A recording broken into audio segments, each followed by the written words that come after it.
company's bank account and that of the Association of the Compassionate Friends were used to divert the Kano State government fund.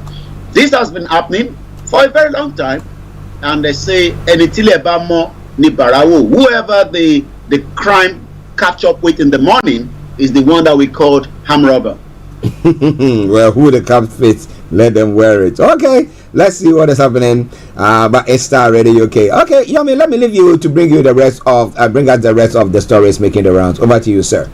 Well, thank you so much. Once again, it is still the finest African and Caribbean radio station in London. I had the privilege, maybe on Monday, we might talk about it a little bit further. I was sent a particular, very interesting, video on YouTube, and that's got to do with the roundtable of a three perspective, one conversation, and guess what? Reparation and beyond. In that particular conversation was the former president Obasanjo and also the prime minister of some of the countries from the Caribbean. I've listened to the first 55 minutes, and you could tell that when we talk about reparation, what does it mean? Reparation is the action of making amends for the wrong one that's done by providing payment or other assistance as well. And looking to what the discussion was all about, since we are an African and Caribbean radio station in London, I thought I'd touch about this morning. What I picked up again was history. Just the last month of July, Caribbean and Africa now join forces to call for what we call reparation. So that is also coming up also in that particular conversation. He talked about this was put together by CARICON and CARICON Community and Common Market. What does it mean? The Caribbean Community and Common Market is a regional group of nations that encourage common policy and economic goals. The CARICON was formed in 1973 and consists of 20 nations, including 15 full members, and likewise as 5 associates as well. So they were having these summit some few days ago, and like I said, on Monday when we come back, God's willing, I will be talking about what Obasanjo is saying and what others are saying in that particular discussion as well. But for now, we will come back again. Just a minute. Just a minute on that one. Now we all remember Abacha loot, okay? And I remember when those monies were brought back. And remember some people saying, oh, the money, they're not sure where the money was, and snake and all that stuff that was going on. So you think that these people are listening to us? Now they think that you say you want reparation. They ask yourself, now, these people, we give them that money. What would they even use that money for? Well, what would they use the money for will determine what country is about to pay, because, from what I've listened to the first 55 minutes, one of the panel says he would rather not want to go and be protesting in front of number 10 Downing Street. He would rather want to speak to Rishi Sunak to discuss how to look into this repatriation. But you asked, what would the money be done? Let's go back to some of the Abacha loot. We know that Abacha loot went into trillions of naira and millions of dollars as well. When we look at it, as of 3 weeks ago, court ordered government to ex-president to account for almost $5 billion of the same Abacha loot that we don't know what was the end of it. And like you asked, when we eventually get this money back, I don't know how long it's going to take before this repatriation is going to happen.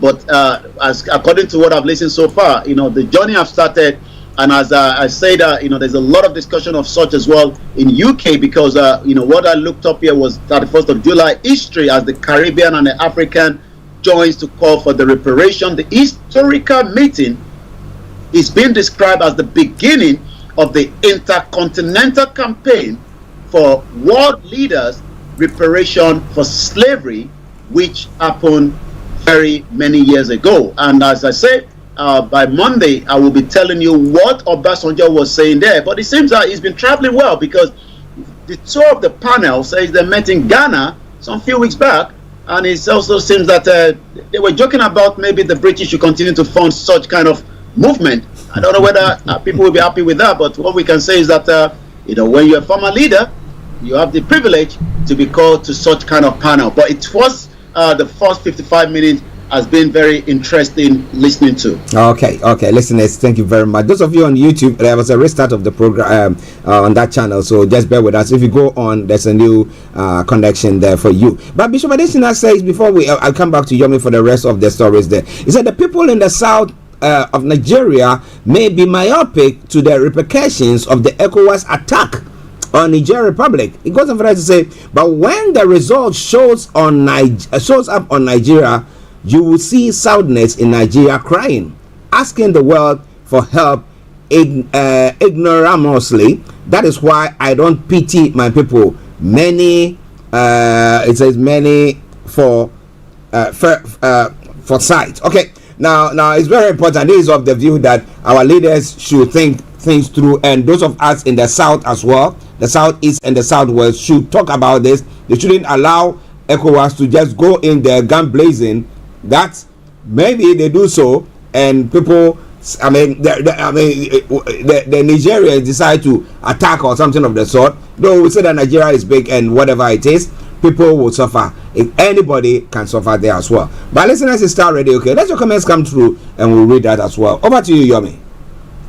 Let's take a few more from the headline, and then we go straight to what is happening on the social media this morning. Once again, it's still the Friday edition of the morning show as we continue to look into from the Caribbean to Africa, which is what we discussed here as well on the platform when it comes to the news headline from Nigeria.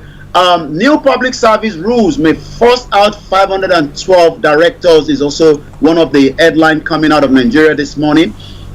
Coup pro Niger hackers back junta attack MTN in Nigeria. It seems already that cyber attack is already going on.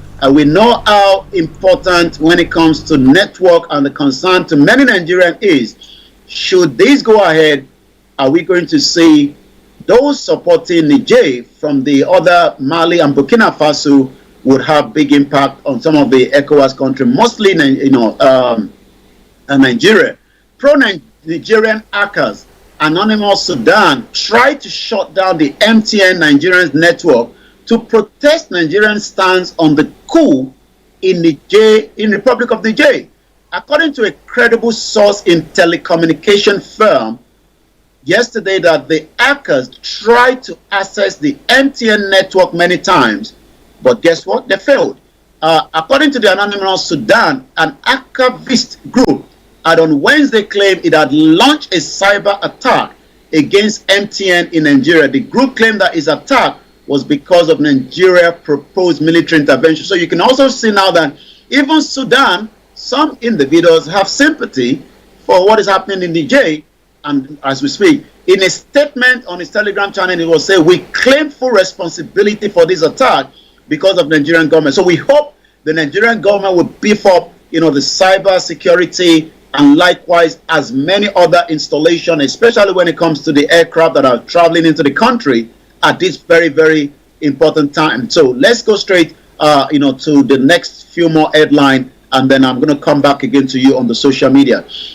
Russia-Ukraine war. Nigeria order condemned using starvation of civilization as weapon of war.